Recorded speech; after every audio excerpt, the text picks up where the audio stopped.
आज का ये वीडियो आपके लिए काफी ज्यादा इंपॉर्टेंट है क्योंकि संस्कृत के ऐसे 100 प्रश्न आपको बताने वाले हैं जो आपकी परीक्षा में 100% पूछा जा सकता है। न्यू पैटर्न पे आधारित है और आपको पता है कि कितनी कमाल का क्वेश्चन आपके लिए लेकर के आते हैं जो कि पूरे बुक का निचोड़ होता है। और इसमें भी चैप्टर वाइज पूरे बुक का निचोड़ है।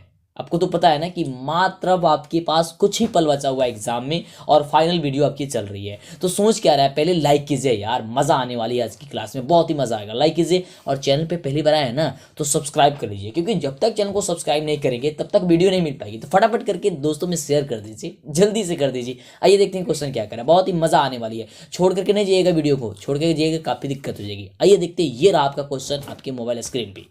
सबसे पहला नंबर प्रश्न काफी कमाल का प्रश्न है कि उपनिषद के रचनाकार कौन है। अरे बताओ ना कि उपनिषद के रचनाकार कौन है। बहुत ही शानदार प्रश्न है। तो उपनिषद का रचनाकार आपको बताना है। ऑप्शन ई नंबर कह रहा है कि महात्मा विदुर, ऑप्शन बी कह रहा है कि महर्षि वाल्मीकि, ऑप्शन सी कह रहा है कि महर्षि वेद व्यास और ऑप्शन डी कह रहा है कि कालिदास। बिल्कुल इसका सही उत्तर हो जाएगा कि उपनिषद के जो रचनाकार हैं वो महर्षि वेद व्यास है, यानी कि ऑप्शन क्या हो जाएगा, सी नंबर हो जाएगा। एकदम दिमाग में बैठाते जाओ एकदम कि उपनिषद के रचनाकार कौन है बाबू, तो महर्षि वेद व्यास है। उपनिषद का रचनाकार कौन है, तो महर्षि वेद व्यास। एकदम दिमाग में बैठा लेना। चलो अगला क्वेश्चन, एक से दो बार आपको बोलने का प्रयास करेंगे ताकि एक ही बार में एक आपको याद हो जाए। अगला देखो क्वेश्चन, मंगलम पाठ के रचनाकार कौन है बाबू। मंगलम पाठ के रचनाकार बताओ।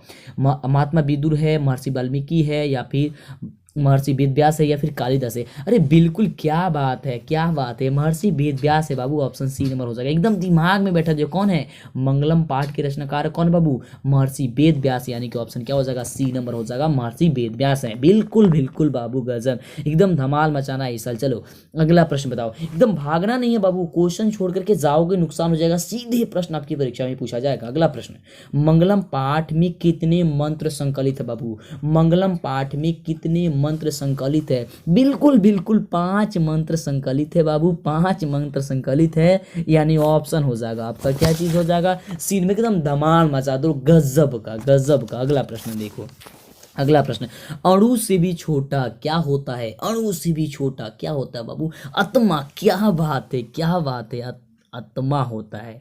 अणु से छोटा कौन होता है बाबू, बहुत ही बढ़िया, एकदम धमाल मचाओ। आत्मा होता है, एकदम आत्मा होता है ना। क्या होता है बाबू, आत्मा होता है। दिमाग में एकदम बैठा ही लेना है आपको। अगला देखिए, अगला क्वेश्चन, एकदम 100 प्रश्न आपको बताने वाले हैं इस वीडियो में, लगातार 100 प्रश्न सीधे आपकी परीक्षा में। अगला प्रश्न है, किसकी जय होती है। और आपको बता दी सारी चीजें आपको चैप्टर वाइज है बाबू, किसकी जय होती है, क्योंकि आपको पता है काफी कमाल के क्वेश्चन लेकर के आते हैं आपके लिए। किसकी जय होती है, सत्य की। बिल्कुल बिल्कुल, क्या बात है, सत्य की जय होती है बाबू। एकदम दिमाग में बैठा लो, फटाफट हम लोग करेंगे। अगला क्वेश्चन देखो, अगला क्वेश्चन है कि बहती नदी कहाँ मिल जाती है। बहती नदी कहाँ मिलती है बाबू। देखिए ऑप्शन कह रहा है कि सरोवर में, नदी में, समुद्र में, या फिर तालाब में। बिल्कुल बिल्कुल समुद्र में मिल जाती है बाबू, समुद्र में मिल जाती है। ऑप्शन हो जाएगा सी नंबर। बहुत ही शानदार, क्या बात है एकदम।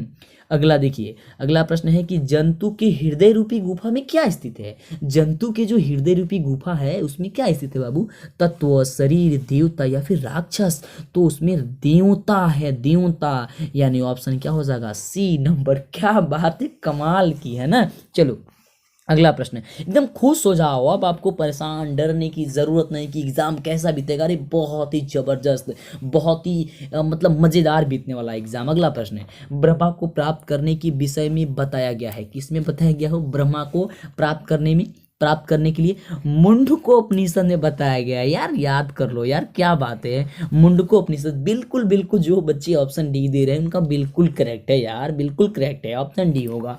अगला देखो, अगला क्वेश्चन बहुत शानदार, देवलोक का मार्ग किससे प्राप्त होता है। काफी काफी बढ़िया। तो देवलोक का मार्ग किससे प्राप्त होता है, सत्य से होता है ना। अरे वाह, क्या बात है, सत्य से होता है। ऑप्शन हो जाएगा आपका ये नंबर। बहुत ही शानदार यार, क्या बात है। अगला देखो, फटाफट हम लोग करेंगे, समय नहीं लगेगा, ऐसे मजेदार तरीके से पढ़ेंगे तो बड़ा ही मजा आएगा और याद भी हो जाएगा। अगला क्वेश्चन, सत्य से क्या प्राप्त होता है। सत्य से क्या प्राप्त होता है, देवलोक का प्राप्ति हो जाती है। सत्य, हमेशा सत्य पे रहनी चाहिए, हमेशा सत्य पे रहनी चाहिए सबको। तो सत्य से क्या प्राप्त होती है बाबू, बिल्कुल बिल्कुल देवलोक प्राप्त होती है बाबू। ऑप्शन हो जाएगा सी नंबर। अगला देखो, अगला देखो, काफी कमाल का है कि मृत्यु को बस में कौन कर लेता है। मृत्यु को बस में कौन कर लेता है, वो तो विद्वान लोग जो है वो मृत्यु को अपने बस में कर लेते हैं। मृत्यु को। ऑप्शन हो जाएगा सी नंबर, एकदम दिमाग में बैठा लो बाबू। और लाइक यार नहीं किया हो तो लाइक करो यार, फटाफट से लाइक पे दबाओ ना, दबाओ जल्दी से लाइक पे। और चैनल पे पहली बार आए हो तो सब्सक्राइब कर लो, जिससे कि कमाल की वीडियो आपको मिला करे और जबरदस्त आप करे, आप अपने घर परिवार सबका नाम रोशन करें। गजब की क्वेश्चन। देखिए अगला प्रश्न, किसकी जय नहीं होती है? किसकी जय नहीं होती है? असत्य की कभी जय नहीं होती है, ये तो पता ही है। तो असत्य हो जाएगा बिल्कुल बिल्कुल, ऑप्शन हो जाएगा बी नंबर, असत्य की जय होती ही नहीं है। अगला देखिए, अगला देखिए, तो दबाओ ना, लाइक पे दबाओ, और चैनल पे पहली बार आए हो ना तो सब्सक्राइब कर लो यार, ताकि आगे से वीडियो मिले। काफी कमाल की। अगला देखिए, उपनिषद में किस महिमा का वर्णन किया गया? उपनिषद में, क्या बात है, उपनिषद बताना है किसमें किया गया है? परम पुरुष, परम पुरुष किस महिमा का वर्णन किया गया उपनिषद में? किस महिमा का? तो परम पुरुष का किया गया यार। ऑप्शन हो जाएगा डी नंबर। अगला देखिए प्रश्न, कितना कमाल का प्रश्न है यार, कि प्रश्न कह रहा है कि उपनिषदों की संख्या कितनी होती है? उपनिषद की संख्या कितनी होती है? बहुत ही शानदार, ऑप्शन हो जाएगा बी नंबर की उपनिषदों की संख्या 108 होती है। 108 है ना, 108, एकदम धमाल मचाना है बाबू। अगला देखिए, अगला प्रश्न कह रहा है, काफी शानदार प्रश्न है, और प्रश्न देखिए कह रहा है कि आत्मा के गुण रहस्य की किसमें व्याख्या की गई है? आत्मा के गुण रहस्य की किसमें व्याख्या की गई बाबू? तो कठोपनिषद में की गई है, यानी कि ऑप्शन आपका हो जाएगा बिल्कुल ए नंबर। एकदम दिमाग में बैठाते जाओ, कठोपनिषद में हो जाएगा, यानी ऑप्शन ए नंबर। अगला देखिए, बहुत ही शानदार और मजेदार क्वेश्चन। क्वेश्चन कह रहा है कि परमात्मा की महिमा का वर्णन किसमें किया गया है? परमात्मा, परमात्मा के महिमा का वर्णन किसमें किया गया है? बिल्कुल बिल्कुल, तो ईशावास्य उपनिषद में किया गया है, यानी कि ऑप्शन हो जाएगा बी नंबर। क्या हो जाएगा? बी नंबर, ईशावास्य उपनिषद में किया गया है, ऑप्शन हो जाएगा बी नंबर, बिल्कुल करेक्ट होगा, है ना। एकदम बैठाते जाओ दिमाग में, और पता है तो जवाब देते जाओ। अगला देखिए, ज्ञानी लोग और अज्ञानी लोग में अंतर किसमें बताया गया है? काफी काफी जबरदस्त क्वेश्चन है कि ज्ञानी और अज्ञानी लोग में अंतर किसमें बताया गया है? तो श्वेता 70 में बताया गया है, यानी कि ऑप्शन हो जाएगा क्या चीज? सी नंबर, बिल्कुल बिल्कुल बाबू, क्या गजब की बात है यार, ऑप्शन सी होगा। अगला देखिए, बहुत ही एकदम शानदार क्वेश्चन, शानदार क्वेश्चन, और क्वेश्चन देखिए कह रहा है कि सत्य का मुख किससे ढका हुआ है? सत्य का मुख, सत्य का मुख जो है वो किससे ढका हुआ है? तो हिरण्य पात्र से ढका हुआ है, हिरण्य पात्र से ढका हुआ है। तो हिरण्य पात्र आपका क्या हो जाएगा? डी नंबर, बिल्कुल शानदार उत्तर हो जाएगा आपका, बिल्कुल करेक्ट उत्तर हो जाएगा। चलिए अगले प्रश्न की बात करते हैं। बहुत ही मजेदार प्रश्न है कि सत्य का खजाना कहाँ है? सत्य की जो खजाना है ना, वो सत्य की खजाना कहाँ है बाबू? बताइए, पृथ्वी लोक में, नरक लोक में, देवलोक में, या फिर इनमें से कोई नहीं? तो देवलोक में है बाबू, सत्य की खजाना देवलोक में है, ऑप्शन हो जाएगा सी नंबर। एकदम दिमाग में बैठाते जाओ। अगला देखिए प्रश्न, काफी शानदार, काफी कमाल का प्रश्न, 20 नंबर क्वेश्चन, यानी कि 20 नंबर प्रश्न, कि एशिया महादेश का सबसे बड़ा सेतु कौन है? एशिया महादेश का बाबू सबसे बड़ा सेतु, बिल्कुल बिल्कुल यार, गांधी सेतु, जो कि पटलिपुत्रा में है, पटना में है। आपको पता है कि गांधी सेतु को पता है यार, ऑप्शन है आ जाएगा सी नंबर हो जाएगा, बिल्कुल। अगला देखिए, एकदम मजा आ रहा है, लाइक तो करो, लाइक पे दबाओ फटाफट से। अगला देखो, क्वेश्चन कह रहा है कि यूनान का राजदूत कौन था? यूनान का जो राजदूत था ना, वह कौन था बाबू? तो मेगास्थनीज था। कौन था? मेगास्थनीज था, यानी ऑप्शन ए होगा यार, ऑप्शन ए होगा, मेगास्थनीज था, बिल्कुल बिल्कुल, याद करते जाओ। अगला देखो, अगला प्रश्न कह रहा है कि पाटलिपुत्र किस राज्य की राजधानी है? अरे क्या कमाल का, एकदम मतलब गजब का क्वेश्चन पूछा है। पाटलिपुत्र कहाँ की राजधानी है? और ये पटना कहाँ की है? तो बिहार राज्य की है। ये तो सबको जानता है कि बिहार राज्य की राजधानी कहाँ है? पटना है, या पाटलिपुत्र कह सकते हैं। चलो अगला प्रश्न है, और पटना के कितने नामों से जाना जाता है? पटना के कितने नाम है? ये किसको किसको पता है, हमें कमेंट करके बताओ, है ना, फटाफट से। अगला देखो, क्वेश्चन कह रहा है कि महावीर मंदिर कहाँ स्थित है? महावीर मंदिर कहाँ स्थित है? गया में, बक्सर में, पटना में, या फिर आरा में? बिल्कुल बिल्कुल, तो महावीर मंदिर पटना में नहीं स्थित है, ऑप्शन क्या हो जाएगा? C number. क्या बात है, बहुत ही धमाल, एकदम गजब का, क्या बात है, बहुत ही बढ़िया। अगला देखिए, अगला क्वेश्चन कह रहा है कि नगर की पालिका देवी कौन है? नगर की पालिका देवी, अरे वाह क्या बात है, नगर की पालिका देवी जो है पटन देवी है। बहुत ही शानदार क्वेश्चन है कि नगर की पालिका की देवी कौन है? पटन देवी है। और कौन कौन पटन देवी गया है बाबू? फटाफट से, तो इसी बात पे लाइक दबा दो एकदम। चलो अगला क्वेश्चन, कि कैमुदी महोत्सव कहाँ मनाया जाता था। कैमुदी महोत्सव जो है वह कहाँ मनाया जाता था, वैशाली में, गया में, या फिर पाटलिपुत्र में, या फिर मुजफ्फरनगर में। बिल्कुल, तो ऑप्शन सी नंबर हो जाएगा। कहाँ हो जाएगा बाबू, तो पाटलिपुत्र में हो जाएगा, ऑप्शन हो जाएगा सी नंबर।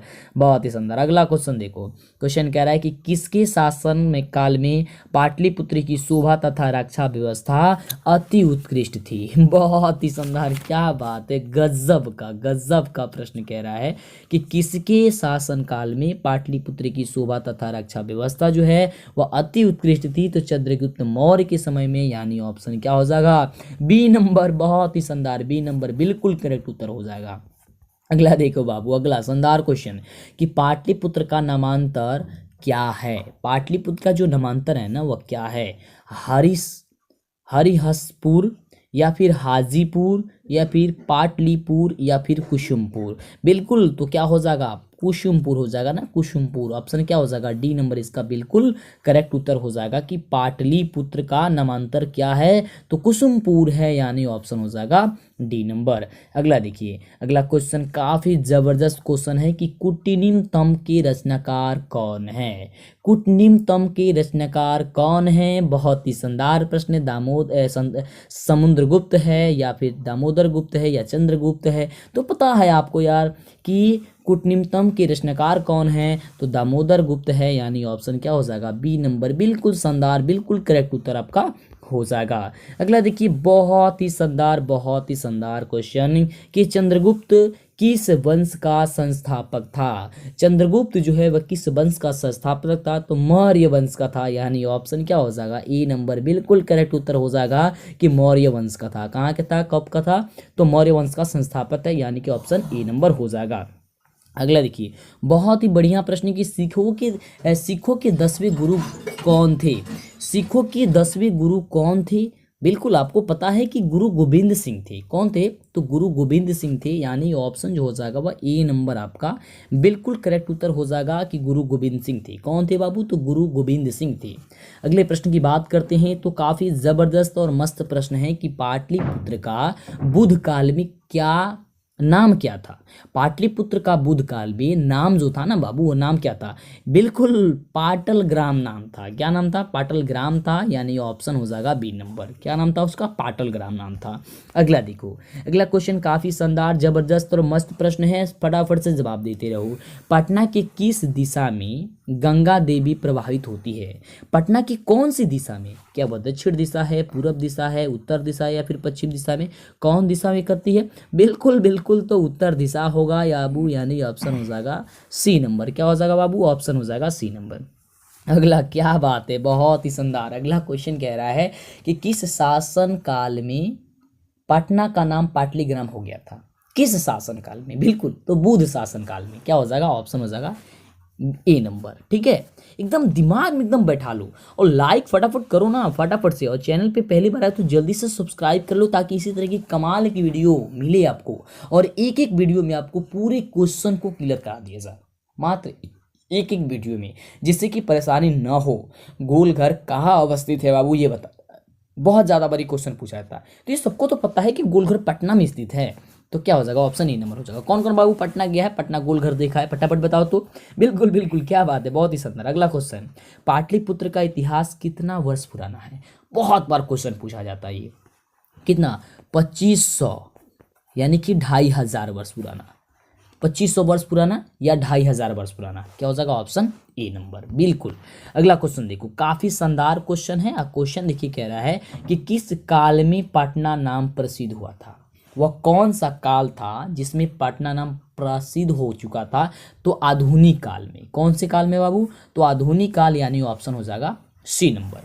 अगला देखिए, अगला क्वेश्चन काफी शानदार क्वेश्चन कि गांधी सेतु पुल कहाँ अवस्थित है। जो गांधी सेतु पुल अवस्थित है ना, कहाँ स्थित है, अरे आपको पता है कि पाटलिपुत्र में स्थित है यार, तो ऑप्शन हो जाएगा डी नंबर। एकदम चैप्टर वाइज ये सारी क्वेश्चन है आपकी, चैप्टर वाइज है ना, पूरे एकदम पूरे निचोड़ समझ लीजिए, निचोड़ है आपकी, है ना। जो बच्चे इस वीडियो को नहीं देखें, समझ जाओ वो पछताएंगे बाद में चल करके, है ना। तो एकदम देखना है टोटल, एक भी क्वेश्चन छोड़ना नहीं है। अगला क्वेश्चन देखो, पटना शब्द किस शब्द से उत्पत्ति हुई है।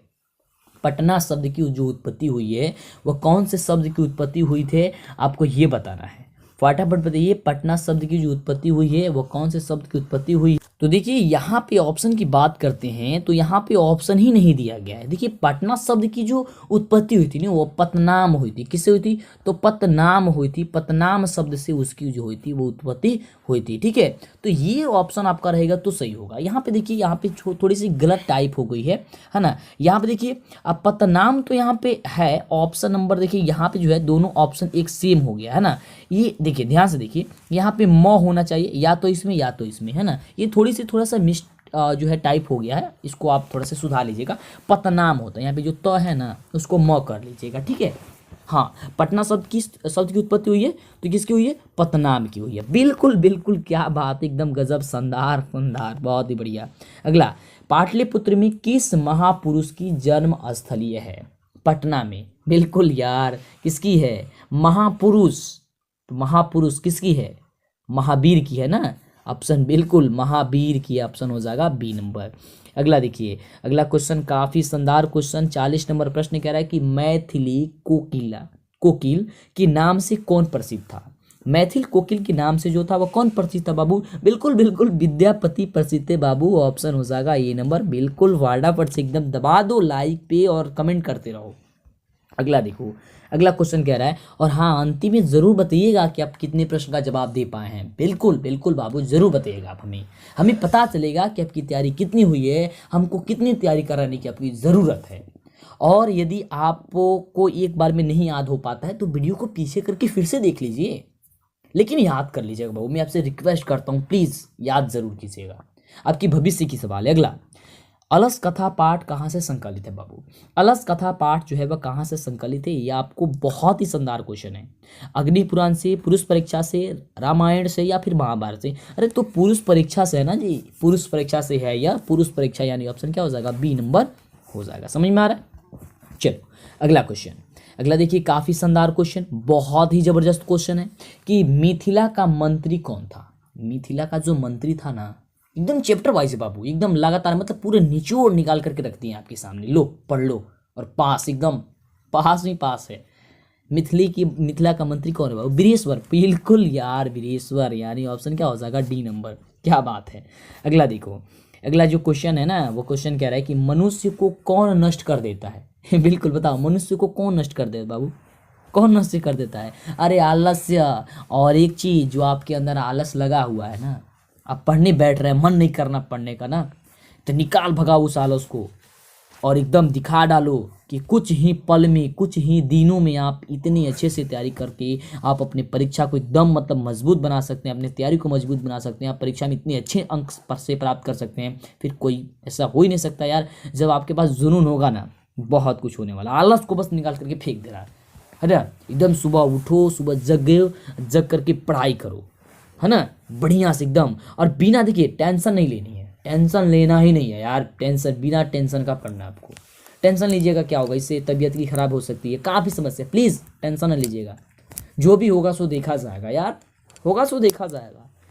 बस मेहनत करते जाना है लगातार बिना टेंशन की। अगला देखिए क्वेश्चन, भीषण भूख लगने पर कोई भी कौन कुछ नहीं कर सकता। भीषण भूख लगी हुई है, काफ़ी ज़्यादा भूख लगी हुई है, फिर भी कौन कुछ भी नहीं कर सकता है। तो आलस एक ऐसा चीज़ है, ऐसा दुश्मन है, ऐसा शत्रु है ना, कि जिसके अंदर आलस आया उसके अंदर भूख भी लगा है ना, समझ जाओ वो भी तभी नहीं जाएगा। जैसे आपने देखा तो पुरुष परीक्षा में आपको बताया गया, जो आलस का था जो आपकी पाठ है उसमें बताया कि कैसे घर में आग लगी हुई है, लेकिन ये लोग जो इतने बड़े आलसी हैं, ये घर से बाहर नहीं जा रहा है कि बच जाएं, इतने बड़े आलसी थे, है ना। तो आलस को उखाड़ करके फेंक देनी है। अगला क्वेश्चन, वीरेश्वर नाम का मंत्री कहाँ रहता था।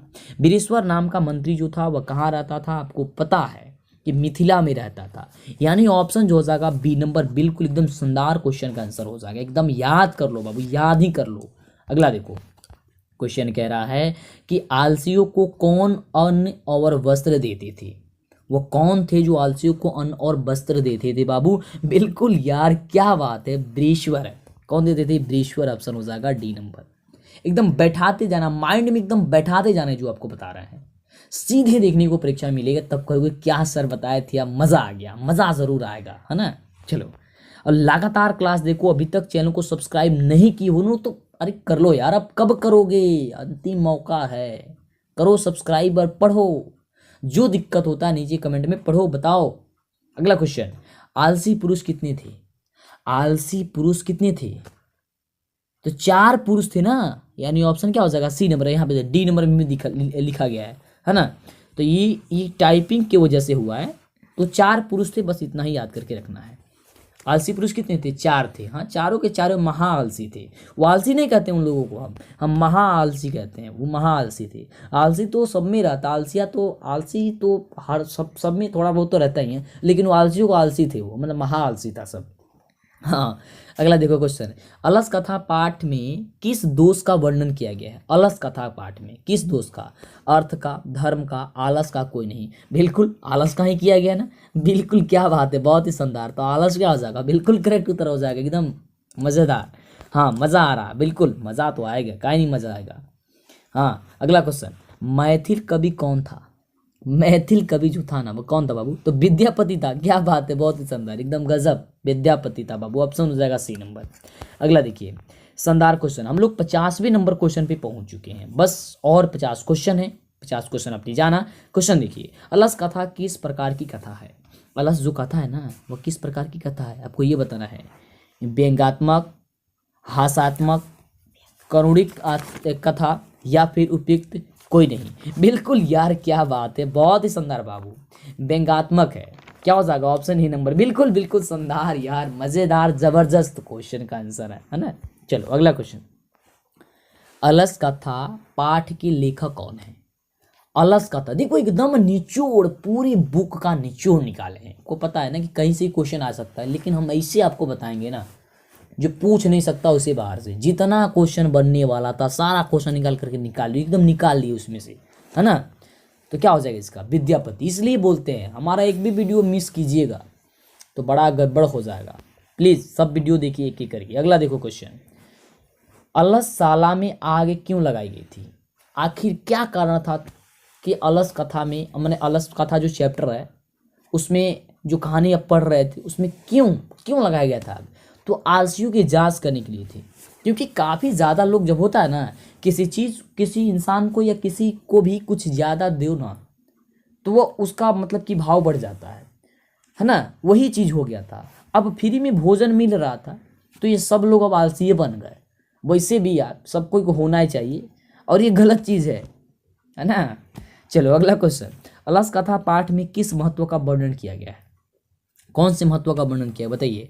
मानव गुण का, पशु गुण का, देवता गुण का, या फिर उपयुक्त? कोई नहीं। तो इसमें मानव के गुण का वर्णन किया गया है कि मानव के गुण कैसा गुण भरा रहता है। यह आलस बहुत ही बुरा चीज़ है। अब बताओ कि वहाँ पे जो मुफ्त में भोजन मिल रहा था ना, तो मुफ्त में भोजन मिलने के कारण जो अच्छे लोग थे, जो काम काज करते थे, वो भी आलस बन गए थे, आलसी बन गए थे। हाँ, कि हम आलसी हैं, बस बहुत बढ़िया, आलसी है तो खाई भोजन पे जियो। हाँ, भोजन मिल रहा है बहुत बढ़िया, भोजन वस्त्र मिल रहा है तो ठीक है। तो ये लोग आलसी बन गए थे। ये चीज़ नहीं होनी चाहिए यार किसी के पास भी। देखो, अगर आए हो, भगवान आपको भेजे हैं, भगवान को कितना गर्व है आप पे कि आपको इस महान जो है ना स्थल, जो धरती है, वहाँ पे आपको भेजे हैं। तो कुछ तो करना है आपको यार, जो होगा सो देखा जाएगा। जैसे आपकी पढ़ाई है, आपको पढ़ाई करनी है, भले ही कुछ भी हो। भले ही क्वेश्चन आप जा रहे हैं, अगर कोई दिक्कत हो जाता है, क्वेश्चन का आंसर नहीं दे पाते हैं, उसके लिए तो उसको चिंता नहीं करना है। कहा जाता है ना कि कर्तव्य करते रहो, फल की चिंता मत करो, फल तो अपने आप मिल जाएगा यार, बस कर्तव्य करो। मैं आपसे बस यही प्रेरणा देता हूँ आपको कि आप मेहनत करते रहिए, जो होगा सो है यार। हर कोई दिक्कत होता था यार, हम साथ में आपकी, बस परेशान मत होना है, टेंशन नहीं लेनी है, एकदम ज़बरदस्त, एकदम क्लास कर रहे हो करो, बढ़िया से पढ़ो, कोई दिक्कत होने वाला नहीं। अगला देखो क्वेश्चन, गरीबों और अनाथों को प्रतिदिन कौन भोजन कराते थे? कौन भोजन कराते थे बताइए तो? बुद्धिवीर, क्रमवीर, धर्मवीर, या फिर बृहस्पति? तो बृहस्पति कराया करते थे, यानी ऑप्शन क्या हो जाएगा? डी नंबर हो जाएगा। अगला देखो, काफी शानदार क्वेश्चन। क्वेश्चन कह रहा है कि करुणिक के बिन किसकी गति नहीं होती है? करुणिक के बिना किसकी गति नहीं होती है? तो आलसियों की। किसकी गति नहीं होती है? आलसियों की गति कभी नहीं हो सकती है। जैसे हैं वैसे पड़े रहेंगे, जहां है वो पड़े रहेंगे, है ना। चलो अगला देखो, क्वेश्चन कह रहा है कि अलसाला में लगी आग को देख करके कौन भाग गए थे। कौन भाग गए थे बाबू? बिल्कुल जो आलसी लोग नहीं थे, जो बने हुए थे, यानी कि जो धूर्त लोग थे। कौन लोग थे? धूर्त लोग, है ना, ये भाग गए। हाँ, तो क्योंकि देखो नकली जो है ना, यानी वह जो जो चीज़ झूठी है उसके लिए कुछ पल के लिए उससे आप सुख प्राप्त कर सकते हैं, लेकिन हमेशा के लिए नहीं। जैसे कि आप सभी देखते हैं कई जगह हर कोई काम करते हैं, कोई ईमानदारी पूर्वक करते हैं लेकिन उनका नहीं चलता है। अब कोई बेईमानी से करेंगे उनका चल जाएगा, लेकिन कुछ समय के लिए चलेगा। लेकिन जो ईमानदारी से काम कर, जैसे आप ईमानदारी से मान लीजिए आप पढ़ाई कर रहे हैं, आप मेहनत कर रहे हैं, आप मेहनत करके आप पढ़ाई कर रहे हैं, आप जा करके परीक्षा में लिखिएगा, भले ही आप कम लिखें, आपका मार्क्स कम आए, लेकिन आप तो पढ़े हैं ना, आप तो क्लास किए हैं, आपके अंदर ये तो क्षमता है ना कि ना हम तो पढ़े थे, भले ही कुछ हुआ। लेकिन जो व्यक्ति चीट करके गया होगा, चीट करके आएगा, वो लड़का बताओ उसके पास होगा। तो ये चीज में अंतर देखो कितना ज्यादा है। मेहनत, बस मेहनत करना है, आलस को नहीं रखना है, एकदम जो भी कुछ हो उससे हमको कोई मतलब नहीं है। अगला क्वेश्चन देखिए, क्षमाराव किस काल के लेखक है बाबू? क्षमाराव, बताओ क्षमाराव किस काल के लेखक है? आधुनिक काल, मध्यकाल, प्राचीन काल, या फिर इनमें से कोई नहीं, या उपयुक्त कोई नहीं? तो आधुनिक काल के ऑप्शन हो जाएगा क्या चीज? ए नंबर। अगला देखिए, प्रश्न कह रहा है कि पुरुषों और नारियों के सहयोग से किसकी गाड़ी चलती है? पुरुषों और नारियों के सहयोग से किसकी गाड़ी चलती है? बिल्कुल समाज की गाड़ी चलती है। ऑप्शन हो जाएगा डी नंबर, एकदम दिमाग में बैठाते जाओ। अगला क्वेश्चन, कंपन राय की रानी कौन थी? कंपन राय की जो रानी थी वो कौन थी? पुष्पा दीक्षित, तिरुलंबा, या गंगा देवी, या फिर पंडित छमाराव? बिल्कुल, तो इसका सही उत्तर क्या हो जाएगा? तिरुलंबा होना चाहिए। ऑप्शन क्या हो जाएगा? बी नंबर होगा। ठीक है, एकदम दिमाग में बैठाते जाओ। अगला क्वेश्चन देखो, कह रहा है कि इंद्राणी का वर्णन किस वेद में है? इंद्राणी का जो वर्णन है वो किस वेद में है? अर्थवेद में, ऋग्वेद में, सामवेद में, या फिर इनमें से कोई नहीं? कौन से वेद में है इंद्राणी का वर्णन? सामवेद में है, यानी ऑप्शन क्या हो जाएगा? सी नंबर आपका हो जाएगा। ठीक है, चलो अगला क्वेश्चन कह रहा है कि मीरा लहरी लहरी की लेखिका कौन है? अच्छा, मीरा लहरी की लेखिका कौन है? ऑप्शन देखिए यहाँ पे कह रहा है पुष्पा दीक्षित, तिरुलंबा, गंगा देवी, या फिर पंडित छमाराव? क्या हो जाएगा ऑप्शन? पंडित छमाराव। ऑप्शन हो जाएगा क्या चीज? D number. ठीक है, चलो अगला क्वेश्चन एकदम फटाफट हम लोग कर लेते हैं। अगला क्वेश्चन कह रहा है कि संस्कृत साहित्य लेखिका पाठ में किसके महत्व का वर्णन किया गया है? संस्कृत साहित्य लेखिका पाठ में किसका महत्व का वर्णन किया गया है आपको ये बताना है। तो औरतों का वर्णन किया गया है, यानी कि महिलाओं को भी दे सकता है यहाँ पे ऑप्शन, है ना। तो बात तो वही है, बिल्कुल बिल्कुल। चलिए अगले प्रश्न की बात करते हैं। तो देखिए अगला प्रश्न काफी शानदार प्रश्न है और कह रहा है कि आधुनिक संस्कृत साहित्य में कौन प्रसिद्ध है? आधुनिक संस्कृत साहित्यों में कौन प्रसिद्ध है? तो छमाराव प्रसिद्ध है। कौन प्रसिद्ध है? छमाराव प्रसिद्ध है, यानी ऑप्शन हो जाएगा ए नंबर। बहुत ही बढ़िया। अगला देखिए क्वेश्चन कह रहा है कि शंकर चरित्रम की रचना किसने की थी? शंकर चरित्रम की रक्षा किसने की थी? पुष्पा दीक्षित ने, तिरुलंबा में, या फिर गंगा देवी, या फिर पंडित छमाराव? तो हो जाएगा क्या चीज? ऑप्शन हो जाएगा डी नंबर, पंडित छमाराव। तो जो बच्चे ऑप्शन डी दे रहे हैं उनका बिल्कुल करेक्ट उत्तर है। बिल्कुल, चलिए अगला देखिए प्रश्न कह रहा है, काफी शानदार क्वेश्चन कह रहा है कि लौकिक साहित्य संस्कृत साहित्य में 40 कवित्रियों में प्रथम कल्पा कौन थी? प्रथम कल्पा तो बीजांका थी। कौन थी बाबू? बीजांका। एकदम याद करके रखना है कि प्रथम कल्पा कौन थी? तो बीजांका थी, यानी ऑप्शन हो जाएगा बी नंबर। अगला देखो, अगला क्वेश्चन कह रहा है कि ऋग्वेद में कितनी महिलाओं का वर्णन किया गया है? ऋग्वेद में, तो ऋग्वेद में 24 महिलाओं का वर्णन किया गया है। कितने महिलाओं का बाबू? 24 महिलाओं का। तो एकदम याद करके रखो, 24 हो जाएगा ऑप्शन ए नंबर। अगला देखिए ऋग्वेद में, किस वेद में बाबू? तो ऋग्वेद में। कौन से वेद में? ऋग्वेद में, बिल्कुल। अगला है कि अर्थवेद में कितनी महिलाओं का वर्णन किया गया?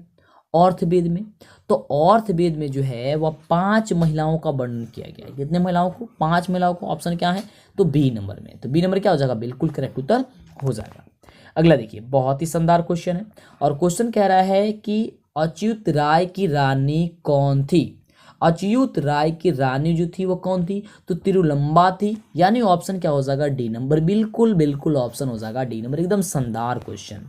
अगला देखिए, क्वेश्चन कह रहा है कि किस युग में मंत्रों को दार्शनिक दर्शिका ने केवल ऋषि का भी थी? किस युग में? कौन सी युग था बाबू वो? बिल्कुल, तो वह युग था वैदिक युग। कौन युग था? वैदिक युग। आने का ऑप्शन हो जाएगा सी नंबर। अगला देखिए, काफी शानदार क्वेश्चन कि याज्ञवल्क्य ने अपनी पत्नी को क्या शिक्षा दी थी? वह कौन से शिक्षा दी थी? तो आत्म तत्व की शिक्षा उन्होंने दी थी। कौन से तत्व का शिक्षा दी थी बाबू? आत्म तत्व की। एकदम याद कर लो, आत्म तत्व की शिक्षा, यानी ऑप्शन हो जाएगा डी नंबर। अगला देखो, एकदम धमाल मचाने वाला प्रश्न कह रहा है, प्रश्न कि मधुरा विजयम महाकाव्य की रचना किसने की थी? क्या क्वेश्चन है कि मधुरा विजयम महाकाव्य की जो है रचना किसने की थी? पुष्पा दीक्षिता ने, तिरुलंबा ने, गंगा देवी ने या पंडित क्षमा नावरे? तो क्या हो जाएगा ऑप्शन सी नंबर कि गंगा देवी ने। कौन क्या था बाबू? गंगा देवी ने, यानी ऑप्शन हो जाएगा सी नंबर। अगला देखिए, काफी शानदार, जबरदस्त और मस्त प्रश्न है। और प्रश्न देखिए, कह रहा है कि बदराम्बिका परिणय संहाकाव्य की रचना किसने की थी? है ना, किसने की थी बाबू? बिल्कुल, तिरुलंबा ने की थी, यानी ऑप्शन हो जाएगा बी नंबर। ठीक है, क्या हो जाएगा ऑप्शन बी नंबर। अगला देखिए, एकदम शानदार, जबरदस्त और मस्त प्रश्न है कि पुराण के रचनाकार कौन है बाबू? पुराण के रचनाकार, पुराण जो है ना, पुराण, उसका रचनाकार जो है वो कौन है? तो महर्षि वाल्मीकि, महर्षि वेद व्यास है, माफ कीजिएगा, महर्षि वेद व्यास है, यानी कि ऑप्शन क्या हो जाएगा आपका सी नंबर हो जाएगा। क्या हो जाएगा? महर्षि वेद व्यास जी हैं, यानी ऑप्शन हो जाएगा सी नंबर। अगला देखिए, अगला जो क्वेश्चन है वो क्वेश्चन कह रहा है, काफी शानदार, जबरदस्त और मस्त प्रश्न है कि किसकी महिमा सर्वत्र गाई जाती है? ये सबसे क्वेश्चन ज्यादा पूछा जाता है, देव की या भारत की, विश्व की या पाटलिपुत्र की? तो भारत की गाई जाती है, सर्वत्र जगह इसकी महिमा गाई जाती है। काफ़ी ज़बरदस्त हम लोग का देश है भारत देश। हम लोग बहुत खुश नसीब हैं कि हम लोग का जो जन्म हुआ वो भारत देश में हुआ, है ना, क्योंकि यह एक ऐसा देश है जहाँ पे देवता लोग भी तरसते थे कि एक बार हम जन्म लेते भारत देश में, है ना। लेकिन आजकल नेताओं ने इसे बर्बाद कर दिया यार। सारा दोष हम तो नेता को देते हैं, है ना, नेता को ही देते हैं। इस देश का गुणगान देवता लोग करते हैं, मतलब कि किस देश का यहाँ पे होगा, यहाँ पे इस देश का नहीं, यहाँ पे किस देश का गुणगान देवता लोग करते हैं? अभी आपको बताएं, भारत देश, है ना। अरे जितना भी देश को हम लोग को बर्बाद किया है ना लोग, ये सब नेता ही हैं। हम तो ये कहते हैं कि जो पहले जो राजतंत्र हुआ करता ना वही बढ़िया है, क्योंकि यार लोकतंत्र है लेकिन काम जो होता है वो जो नेता जीत गया ना, जो नेता बैठ गया गद्दी पे, उसी के अनुसार काम चलता है। बस मतलब कि हद हो गई है यार, हम तो बने परेशान हैं यार। एक नहीं, सब के सब वही हैं, सब के सब। वैसे फिलहाल हम लोग को क्या करना यार, अभी फिलहाल हम लोग पढ़ाई करें हम लोग, है ना। क्या कहें यार, मतलब कि गजब जो हम लोग का देश था, कैसा देश था, क्या बना दिया ये लोग। कहते हैं लोग लोकतंत्र है, जो जनता कहेगा वही होगा। अब पता चलता है कि जनता कुछ और कह रहा है, नेता कुछ और कह रहा है, दोनों का सहमति नहीं था। सबसे बढ़िया तो वही राजतंत्र था यार, उसमें विकसित, उसमें तो काफ़ी ज़्यादा काम हुआ करता था। लेकिन आजकल तो देखो, काम के नाम पे केवल काउंटिंग होता है कि हमने ये कर दिया है, वो कर दिया है। फिलहाल हम यहाँ पे भाषण देने नहीं आए नेताओं के बारे में, तभी नेता लोग कभी गुस्से हो जाएंगे हम पे। हाँ चलो, अगला प्रश्न देखिए, कह रहा है कि इस देश में देवता लोग बार बार जन्म लेते हैं, मतलब यहाँ पे किस देश में होगा? देखिए यहाँ पे डबल क्वेश्चन हो गया क्या जी, यहाँ पे क्वेश्चन का उत्तर पता है ना, भारत होगा। अगला देखिए, अगला क्वेश्चन कह रहा है कि कौन गीत गाते हैं? कौन जो है वह गीत गाते हैं? देवता, दानव या फिर कौन, मनुष्य या कोई नहीं? कौन गीत गाते हैं? तो देवता गाते हैं, है ना। ऑप्शन हो जाएगा क्या चीज आपका, हो जाएगा ए नंबर ऑप्शन। ठीक है, चलो अगला देखिए, अगला क्वेश्चन कह रहा है कि भारत की शोभा की कौन प्रशंसा करते हैं? भारत की शोभा का जो है वह कौन प्रशंसा करते हैं? तो देवता लोग जो है वह भारत की प्रशंसा करते रहते हैं। ऑप्शन क्या हो जाएगा? ए नंबर हो जाएगा। ठीक है, चलो अगला क्वेश्चन, अगला कह रहा है कि भारत की महिमा कहाँ गाई जाती है? भारत की जो महिमा है कहाँ गाई जाती है? तो हर जगह गाई जाती है, सभी जगह गाई जाती है। ऑप्शन क्या हो जाएगा? ऑप्शन हो जाएगा डी नंबर। चलो अगला क्वेश्चन कह रहा है कि भारत भूमि किससे सेवित है? भारत भूमि जो है किससे सेवित है? सागर से, पर्वत से, झरना से, या फिर उपयुक्त सभी से? तो उपयुक्त सभी से है यह, यानी ऑप्शन क्या हो जाएगी? ऑप्शन डी हो जाएगी। अगला नंबर प्रश्न देखिए, कह रहा है कि जगत का गौरव कौन है? काफी जबरदस्त मस्त प्रश्न है। जगत का गौरव कौन है? कौन है बाबू? भारत है। कौन है बाबू? भारत है, यानी ऑप्शन हो जाएगा बी नंबर। बिल्कुल एकदम 100 प्रश्न आपको, काफी इंपोर्टेंट क्वेश्चन आपको लगातार बताई जा रही है और इससे एकदम 100% है। लिख लो, आएगा ही आएगा, है ना। चलो अगला प्रश्न है, कह रहा है कि भारत महिमा पाठ का प्रथम पद या श्लोक कहाँ से संकलित है? भारत महिमा पाठ का प्रथम पद या श्लोक जो है वह कहाँ से संकलित है? तो विष्णु पुराण से संकलित है, यानी ऑप्शन हो जाएगा ए नंबर। कहाँ से है बाबू? तो विष्णु पुराण से संकलित है, यानी ऑप्शन हो जाएगा ए नंबर। अगला देखिए, अगला प्रश्न कह रहा है, काफी शानदार प्रश्न, कि भारत महिमा का आधुनिक पद किससे किसने रचा? भारत महिमा का आधुनिक पद जो है वह किसने रचा? कालिदास ने, नारद ने, अध्यक्ष ने, या फिर नारायण पंडित ने? कौन रचा था? बताइए। भारत महिमा का आधुनिक पद किसने रचा था? बिल्कुल, तो कालिदास ने, यानी ऑप्शन जो हो जाएगा वह ई नंबर हो जाएगा। ठीक है, चलो अगला प्रश्न काफी शानदार, जबरदस्त और मस्त प्रश्न है कि हमारी भारतीय धारा कैसी है? हमारी जो भारतीय धारा है ना बाबू, वो भारतीय धारा कैसी है? विशाल है, विशाल है। ऑप्शन क्या हो जाएगा? डी नंबर, एकदम विशाल है, विशाल। अगला देखो, अगला क्वेश्चन कह रहा है कि जगत का गौरव कैसा है? जगत का गौरव कैसा है? काफी मतलब कि जबरदस्त ये क्वेश्चन है, बहुत ही शानदार क्वेश्चन है, कई बार देखा जाता है क्वेश्चन आपकी परीक्षा में। तो शोभनीय है, क्या है बाबू? शोभनीय है, यानी ऑप्शन हो जाएगा सी नंबर। अगला देखो, बहुत ही बढ़िया प्रश्न है कि जाति धर्म के भेद से युक्त लोग भारत में क्या वहन करते हुए रहते हैं? क्या वहन करते हुए रहते हैं? कलह, एकता, अनेकता, शोक रहित। तो यह एकता करते हुए रहते हैं, यानी ऑप्शन क्या हो जाएगा आपका? बी नंबर हो जाएगा। ठीक है, चलो अगला क्वेश्चन देखिए। अगला क्वेश्चन कह रहा है कि भारतीय संस्कार कितने हैं? भारतीय जो संस्कार है ना, कितने संस्कार है बाबू? तो 16। संस्कृत में देगा कि भारतीय संस्कार, तो 16, यानी कि 16। कितने हैं? 16। संस्कृत में उसको 16 कहते हैं ना, 16।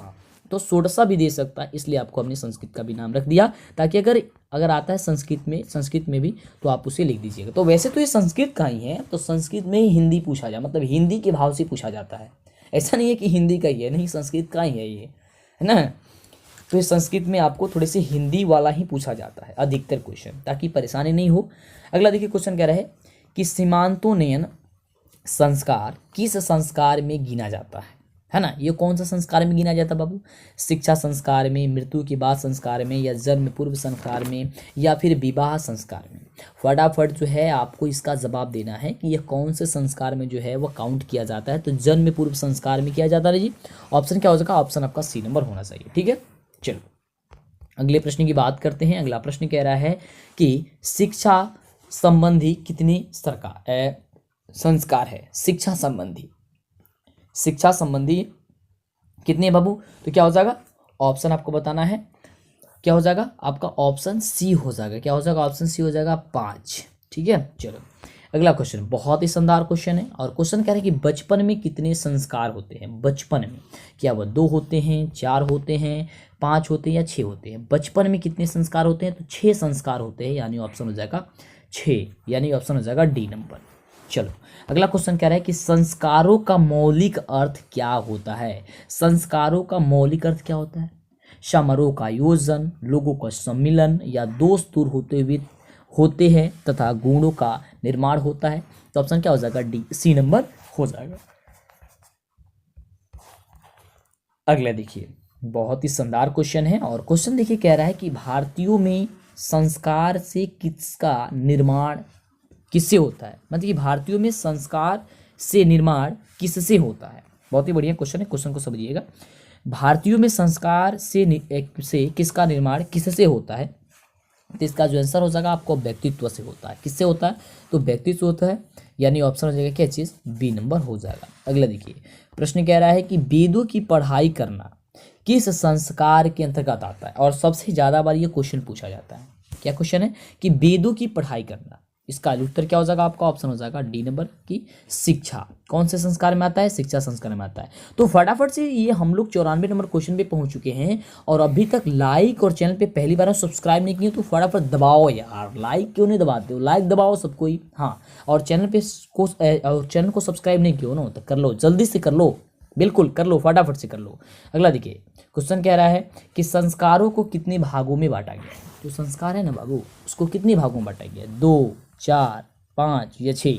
तो उसे कितने भागों में बांटा गया है? तो 5 भागों में बांटा गया है, यानी ऑप्शन हो जाएगा क्या चीज? सी नंबर हो जाएगा। अगला देखिए, क्वेश्चन कह रहा है कि मरने के बाद कितने संस्कार होते हैं? मरने के बाद कितने संस्कार होते हैं? 1, 3, 5 या 6? बिल्कुल, मरने के बाद बस एक ही वो संस्कार होता है। ऑप्शन क्या हो जाएगा? ए नंबर यानी कि 1। अगला देखो, अगला क्वेश्चन कह रहा है बहुत ही जबरदस्त क्वेश्चन कि किस संस्कार के द्वारा मनुष्य गृहस्थ जीवन में प्रवेश कर जाता है? किस संस्कार के द्वारा जो है मनुष्य अपने गृहस्थ जीवन में प्रवेश कर जाता है? तो कौन से संस्कार के बाद? विवाह के बाद। आपको तो पता ही ना कि विवाह के बाद सभी क्या हो जाते हैं? गृहस्थ जीवन में प्रवेश कर जाते हैं। ऑप्शन हो जाएगा विवाह, है ना। चलो, अगला क्वेश्चन है कि पुंसवन किस संस्कार के अंतर्गत आता है? पुंसवन, तो पुंसवन आता है जन्म से पूर्व, यानी ऑप्शन हो जाएगा क्या चीज?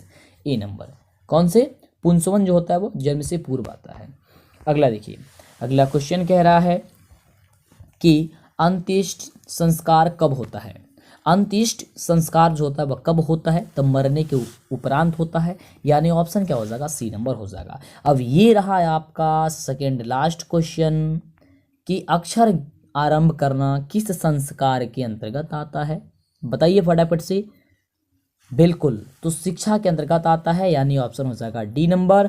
और ये हम लोग का रहा 100वां नंबर प्रश्न। टोटल 100 क्वेश्चन हमने कंप्लीट किया। और 100 प्रश्न में आप कितने प्रश्न का जवाब दिए हैं आप बताइए, हमें ज़्यादा खुशी होगी। और अपना नाम, अपने जिले का नाम लिखेंगे तो और भी ज़्यादा खुशी होगी। तो फटाफट आप हमें नीचे कमेंट करके बता दें। और अभी तक लाइक नहीं किए बाबू, प्लीज़ लाइक ज़रूर कीजिएगा। चैनल पर पहली बार आए सब्सक्राइब कर लीजिएगा। और टेलीग्राम और हमारे ऐप को इंस्टॉल नहीं किए हैं तो फटाफट से ऐप को भी इंस्टॉल कर लेंगे। प्ले स्टोर पर जाएंगे, DLS एजुकेशन सर्च करने की ऐप मिल जाएगी मेरी, या नीचे डिस्क्रिप्शन में लिंक भी है। और टेलीग्राम पे भी जाएंगे तो DLS एजुकेशन लिखेंगे, आपको वहाँ पे मिल जाएगी। वहाँ पे टेस्ट भी चल रही है। तो क्वेश्चन है कि सप्तपदी किस संस्कार के अंतर्गत आता है? क्या क्वेश्चन है कि सप्तपदी किस संस्कार के अंतर्गत आता है? आपको ये बताना है, जन्म शुरू पूर्व, गृहस्थ, विवाह या फिर शिक्षा। बिल्कुल, तो ये क्या हो जाएगा? ऑप्शन हो जाएगा सी नंबर की विवाह। क्या हो जाएगा? विवाह। तो फिर मिलते हैं आपसे नेक्स्ट वीडियो में। और इसके पहले बहुत सारे वीडियो अपलोड है चैनल पे, सारे वीडियो देखिए करके। और लाइक और चैनल को सब्सक्राइब नहीं किए तो जल्दी से कर लीजिए फटाफट से।